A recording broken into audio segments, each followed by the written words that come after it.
Nagole metro station కి దగ్గరలో 155 గజాల్లో double bedroom independent house sales కి వచ్చినాయి. ఈ ఇళ్ల లొకేషన్ మనం చూసుకున్నట్లయితే సరౌండింగ్స్ చూస్తున్నారు కదండి. సరౌండింగ్స్ అంతా కూడా చుట్టూ ఇళ్ళు, ఇండిపెండెంట్ హౌసెస్, అపార్ట్మెంట్స్ మధ్యలో మనం చూస్తున్నటువంటి ఇళ్ళు ఉన్నాయి. ఇటు సైడ్ ఇక్కడ ఓపెన్ ప్లేస్ లో కన్స్ట్రక్షన్ స్టార్ట్ అయింది. ఇక్కడ ఒక స్కూల్ కన్స్ట్రక్షన్ కూడా జరుగుతుంది. ఇక్కడ మీరు చూస్తున్న ఈ road CC road, 30 feet CC road, under drainage, water facility, electricity, HMDA layout తో మనకి అన్ని ఫెసిలిటీస్తో ఉన్నటువంటి ఇండిపెండెంట్ హౌస్ సేల్కి వచ్చింది. ఇల్లు ఎలా ఉంది అనేది చూద్దాం. ఇది వెస్ట్ ఫేసింగ్లో ఎంట్రన్స్ ఉంటుంది. నేను ఇప్పుడు వెస్ట్ ఫేసింగ్లోనే లోపలికి వస్తున్నాను. ఇక్కడ మనకి కార్ పార్కింగ్ ఏరియా ఇచ్చారు చూడండి. చాలా పెద్ద కార్ని కూడా మనం చాలా స్పేషియస్గా ఒక కారు, బైక్ హ్యాపీగా పార్క్ చేసుకోవచ్చు. కన్స్ట్రక్షన్ కూడా చాలా క్వాలిటీ కన్స్ట్రక్షన్ కనిపిస్తుంది. ఇటు సైడ్ నుంచి చూసుకున్నట్లయితే ఇక్కడ మనకు ఒక వాష్రూమ్ ఇచ్చారు. అలానే ఇక్కడ వాషింగ్ ఏరియా కూడా ఇచ్చారు. మనం ఇంకా దీనికి కావాలనుకుంటే మోడిఫికేషన్ కూడా చేయించుకోవచ్చు. పైకి వెళ్ళడానికి ఇటు సైడ్ స్టెప్స్ ఇచ్చారు. పక్కా వాస్తుతో కట్టినటువంటి ఇండిపెండెంట్ హౌసెస్ అండి. మెయిన్ ఎంట్రన్స్ కంప్లీట్ గా మనకి వెస్ట్ ఫేసింగ్ వస్తుంది. పైన చూడండి, బయట కూడా మనకి స్పేస్ ఎంత నీట్ గా డిజైన్ చేసి ఇచ్చారు. ఫాల్ సీలింగ్ కూడా నీట్ గా చాలా సింపుల్ గ్రాండ్ లుక్ తో కనిపిస్తుంది. ఇటు సైడ్ కూడా మనకి నార్మల్ వాల్స్ ఇవ్వకుండా తొందరగా పాడవడం లేకపోతే రెగ్యులర్ గా పెయింటింగ్ వేయించుకోవడం అనే ప్రాబ్లం లేకుండా ఇక్కడ టైల్స్ తో డిజైన్ చేసి ఇచ్చారనమాట. ఇక మనం పెద్ద మార్పులు చేసుకోవాల్సిన అవసరం లేకుండా వచ్చేయచ్చు అనేంత బాగా కన్స్ట్రక్షన్ చేసి ఇచ్చారు. లోపల ఎలా ఉందో చూద్దాం. ఇది మెయిన్ ఎంట్రన్స్. వెస్ట్ ఫేసింగ్ లోంచి మెయిన్ ఎంట్రన్స్ ఉంది. మెయిన్ డోర్ చూస్తున్నారు కదా, నేను ఫస్టే చెప్పాను మీకు, ఎక్కడ క్వాలిటీలో కాంప్రమైజ్ కాకుండా మంచిగా కన్స్ట్రక్షన్ చేసి ఇచ్చారు. బిల్డర్ కన్స్ట్రక్షన్ కదా, ఎలా ఉంటుందో అని మనం ఫీల్ అవ్వాల్సిన అవసరం లేదండి. కన్స్ట్రక్షన్ మాత్రం చాలా బాగుంది. ఇది హాల్. లోపలికి వస్తే చాలా స్పేషియస్గా ఉందండి. హాల్ మాత్రం 155 స్క్వేర్ యార్డ్స్లో కూడా ఇంత పెద్ద హాల్ అంటే పక్కా ప్లాన్తో కట్టారని తెలుస్తుంది. పైన చూడండి, మొత్తం అంతా కంప్లీట్గా ఫాల్ సీలింగ్ చేసి ఇచ్చేసారు. అది కూడా చాలా సింపుల్గా నీట్ లుక్తో కనిపిస్తుంది. వెంటిలేషన్కి అయితే అస్సలు ప్రాబ్లం లేదు. ఈ విండోలోంచి చూసినారు కదా, పక్కన అపార్ట్మెంట్ కన్స్ట్రక్షన్ అయిపోయింది, అవి సేల్ కూడా అయిపోయినాయి. మీకు కనిపిస్తుంది చూడండి, అంతా సరౌండింగ్స్లో ఇండిపెండెంట్ హౌసెస్, అపార్ట్మెంట్స్ ఉన్నాయి. ఇక్కడ మనకు ఒక విండో పక్కన ఒక ఆర్చ్ లాగా ఇచ్చారు. ఈ మధ్య చాలా మంది కొంచెం పెయింటింగ్స్ వాటిని ఎక్కువ ప్రిఫర్ చేస్తున్నారు కాబట్టి అట్లాంటివి మనం ఇక్కడ డిజైన్ చేసుకోవచ్చు. ఈ హాల్ నుంచి ఇటు సైడ్ వచ్చేస్తే మనకి ఇక్కడ కామన్ వాష్రూమ్ ఇచ్చారు. ఇక్కడ చూడండి, ఇది కామన్ వాష్రూమ్ కనిపిస్తుంది.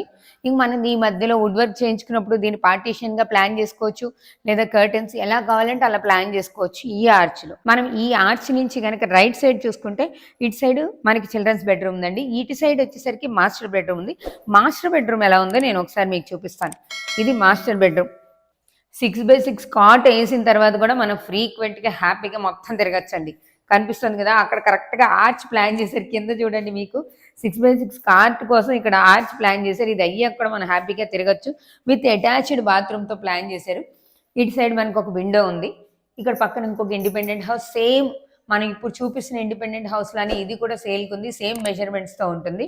ఇక్కడ మనం బీరువా పెట్టుకోవడానికి షెల్ఫ్స్, ఇటు కూడా మనకు ఒక చిన్న విండో ఇచ్చారు. వెంటిలేషన్కి అయితే అసలు ఏ ప్రాబ్లం లేకుండా నీట్గా ఉందండి. నేను ముందు చెప్పినట్టు రెడీ టు ఆక్యుపై, మనం పెద్ద మోడిఫికేషన్స్ చేసుకోవాల్సిన అవసరం లేదు. చిల్డ్రన్స్ బెడ్రూమ్ ఎలా ఉందో చూద్దాం. ఇటు రండి, ఇది చిల్డ్రన్స్ బెడ్రూమ్.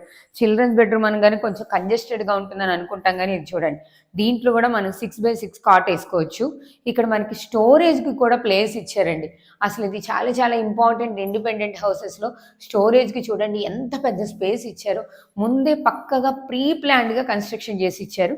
ఇది చిల్డ్రన్స్ బెడ్రూమ్. చిల్డ్రన్స్ బెడ్రూమ్లో కూడా వెంటిలేషన్ కోసం మనకు ఒక విండో అనేది ప్లాన్ చేసి ఇచ్చారు. నెక్స్ట్ చిల్డ్రన్స్ బెడ్రూమ్లో నుంచి మనం ఇటు సైడ్ ఇలా రైట్ సైడ్కి వచ్చేస్తే ఇటు సైడ్ మనకి ఇక్కడ టీవీ యూనిట్ ఇదంతా ఇచ్చారు. ఇదంతా కూడా టీవీ యూనిట్ ఏరియా. మనం ఇక్కడ నుంచి టీవీ యూనిట్ ఇంకొంచెం డిజైన్ చేసుకోవచ్చు. ఎంత పెద్ద టీవీ అయినా ప్లాన్ చేసుకోవచ్చు. పైన కూడా మనం అన్ని పెట్టుకోవడానికి వీలుగా నీట్గా డిజైన్ చేసి ఇచ్చారు. నెక్స్ట్ మనం హాల్లో నుంచి ఇలా వస్తే ఇక్కడ కనిపిస్తుంది డైనింగ్ హాల్ అండి. ఇటు సైడ్ నుంచి ఇలా వస్తే ఇది డైనింగ్ హాల్. డైనింగ్ హాల్ కూడా చాలా స్పేషియస్గా ముందే ప్రీ ప్లాన్డ్గా ఇచ్చారు. ఇక్కడ మనం వాష్ బేసిన్ లాంటిది ప్లాన్ చేసుకోవచ్చు. ఇక్కడ టైల్స్తో కన్స్ట్రక్షన్ చేసి ఇచ్చేసారు. ఇక అసలు మనం ఏం చేసుకోవాల్సిన అవసరం ఉండదు. ఇటు సైడ్ అయితే మనకి షెల్ఫ్స్ ఇచ్చారు. మన డైనింగ్ సెట్స్, డైనింగ్ ఐటమ్స్ అన్నీ కూడా ప్లాన్ చేసుకోవచ్చు. కొంచెం నీట్గా వుడ్ వర్క్ చేయించుకున్నామంటే గ్రాండ్ లుక్లో కనిపిస్తుందండి. అన్ని రూమ్స్కి కూడా ఫాల్ సీలింగ్ అనేది నీట్గా గ్రాండ్ లుక్తో డిజైన్ చేసి ఇచ్చారు. డైనింగ్ హాల్ నుంచి ఇలా వచ్చేస్తే ఇది కిచెన్. కిచెన్లోనే మనకి సైడ్ పూజ మందిరం ఇచ్చారు. చూస్తున్నారు కదా, చాలా పెద్దది పూజా మందిరం కూడా ఇచ్చారండి. కిచెన్ కూడా ఇలా పొడుగ్గా ఉంది. షెల్ఫ్స్ స్టోరేజ్ కోసం అంతా పక్కగా ప్లాన్ చేశారు. ఇటు సైడ్ నుంచి మనకు ఒక డోర్ అనేది ఇచ్చారు. ఇటు బ్యాక్ సైడ్కి కామన్గా వాస్తు ప్రకారం ఇటు డోర్ ఉండాలి. ఈ డోర్ ఇచ్చారు. ఇటువైపు మనకి ఇల్లు మొత్తం తిరగడానికి, సరౌండింగ్స్ అంతా తిరగడానికి సందులాగా ఉంటుందండి. ఎటు నుంచి చూసుకున్నా కూడా హ్యాపీగా తిరగచ్చు. ఆ బ్యాక్ సైడ్ నుంచి కూడా మనం ఇలా డైనింగ్ హాల్లోకి వచ్చేయచ్చు. ఇలా వస్తే డైనింగ్ హాల్లోకి ఇలా వచ్చేస్తాం అనమాట. ఇల్లు మొత్తం తిరగడానికి వేరుగా ఉంటుంది. ఇక్కడ మీరు చూస్తుందంతా కూడా వాషింగ్ ఏరియా.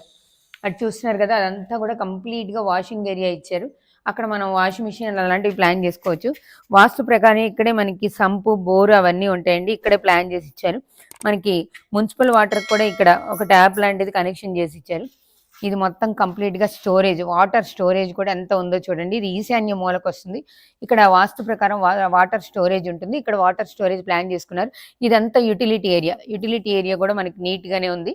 చూసారు కదా, కంప్లీట్గా పక్కా వాస్తు ప్రకారం క్వాలిటీలో ఎక్కడా కాంప్రమైజ్ కాకుండా మంచి కన్స్ట్రక్షన్, ప్రీ ప్లాన్డ్ కన్స్ట్రక్షన్తో కట్టారు. చూసారుగా మొత్తం అంతా ఎలా ఉందో. ఇది రెడీ టు ఆక్యుపై అండి. ఏ మాడిఫికేషన్స్ లేవు. మనం కనుక కొంచెం ఇంట్రెస్ట్ పెట్టి వుడ్ వర్క్ చేయించుకుంటే నెక్స్ట్ లెవెల్ లుక్ కనిపిస్తుంది. అంత బాగా పర్ఫెక్ట్గా డిజైన్ చేసి కట్టించారు. ఇక కాస్ట్ విషయానికి వస్తే ముందు మనం డైమెన్షన్స్ చూద్దాం. 155 స్క్వేర్ యార్డ్స్, 1300 ఎస్ఎఫ్టీలో 28x50 డైమెన్షన్స్లో ఇస్తున్నారు. ఫైనలీ కాస్ట్ విషయానికి వచ్చేసరికి 74,75,000 చెప్తున్నారు. Slightly negotiable. Bank loan facility కూడా ఉంది. మీకు ఏ డీటెయిల్స్ కావాలన్నా పైన నెంబర్కి కాంటాక్ట్ చేయండి. లొకేషన్ హైలైట్స్ కనుక చూసుకుంటే నాగోల్ మెట్రో స్టేషన్ నుంచి 12 kilometres, Vijayawada highway Hayat Nagar bus stop నుంచి కూడా 12 కిలోమీటర్స్, ఎగ్జిట్ నెంబర్ 10కి ఇన్సైడ్లో ఉంటాం. గౌరెల్లి నుంచి కేవలం 2 కిలోమీటర్స్ డిస్టెన్స్లో ఉందండి. మనకి ఇక్కడ అన్ని ఫెసిలిటీస్ ఉన్నాయి. కొంచెం దూరం వెళ్తే మనం మెట్రోకి వెళ్ళొచ్చు. అలానే రైల్వే స్టేషన్స్, ఇంకొంచెం దూరం వెళ్తే బస్ స్టాప్స్, సరౌండింగ్స్లో schools, colleges, petrol bunks, supermarkets, అన్ని ఫెసిలిటీస్తో మనకి మంచి లేఅవుట్లో ఇండిపెండెంట్ హౌస్ అనేది రెడీగా ఉంది. ఈ ఇంటికి సంబంధించి ఏ డీటెయిల్స్ కావాలనుకున్నా కూడా పైన స్క్రోల్ అవుతున్న నెంబర్కి కాంటాక్ట్ చేయండి. కంప్లీట్ డీటెయిల్స్ తీసుకోండి. శోభా ప్రాపర్టీస్ ఫస్ట్ టైం చూస్తున్నారా? సబ్స్క్రైబ్ చేయడం మాత్రం మర్చిపోకండి. ఈ వీడియో పైన మీ కామెంట్ని కామెంట్ బాక్స్లో తెలియచేయండి. మీరు కూడా మీ ప్రాపర్టీని ప్రమోట్ చేయాలనుకుంటున్నారా? కింద ఉన్న నెంబర్కి కాంటాక్ట్ చేస్తే మీ ప్రాపర్టీని కూడా మీ బడ్జెట్లో మీకు నచ్చే విధంగా, మీరు మెచ్చే విధంగా అందంగా, అద్భుతంగా ప్రమోట్ చేసిస్తాం. ఇవన్నీ కూడా కంప్లీట్గా ప్రమోషనల్ వీడియోస్. మాకు కానీ ఏ ఇతర వ్యక్తులు కానీ ఎటువంటి కమిషన్స్ ఇవ్వాల్సిన అవసరం లేదు. మరో ప్రాపర్టీ ప్రమోషన్తో మళ్ళీ కలుద్దాం. చూస్తూనే ఉండండి Sobha properties. Thank you very much.